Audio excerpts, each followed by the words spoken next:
Everyone, thank you very much for stopping by and for returning to the old world.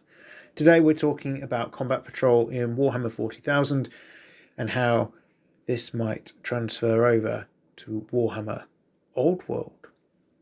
So, we know that as part of the 10th edition rules that are coming out for Warhammer 40,000, we will be seeing mechanics for combat patrol. And on one hand, I really like that this is a thing. On the other hand, I do see some weaknesses around what's being suggested.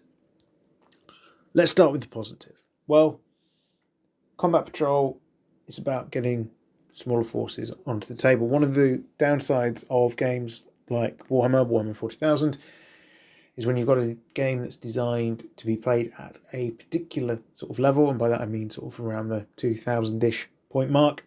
If you're going to start using forces that are 500, 600, 750 points aside, then the mechanics can get in the way, really. There's restrictions on what you're able to pick, etc.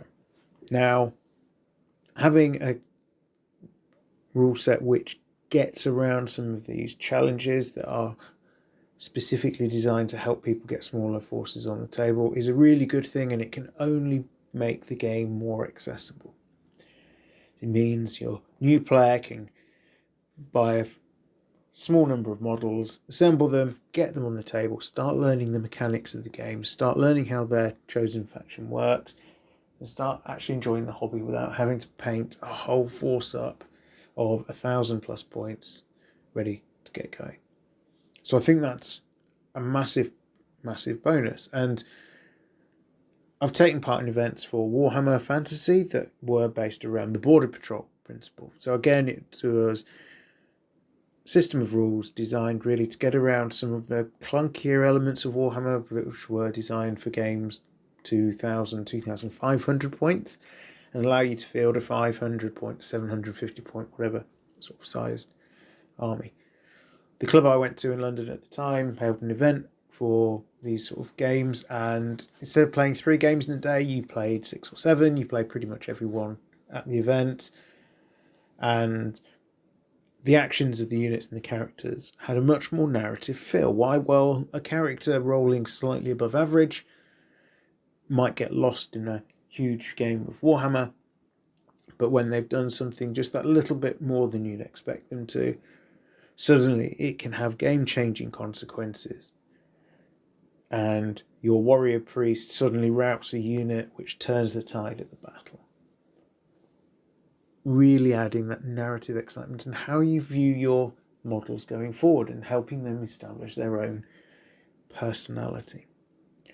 So all this is really good. What are the downsides? Well, there's only one downside that really leaps to mind initially, and that is the fact that combat patrol for Warhammer 10th edition is going to be based around the idea of using the combat patrol boxes against each other. Now, for a new player, these may well be a really good way of starting an army, or even a more experienced player starting a new army. You may well leap into a combat patrol.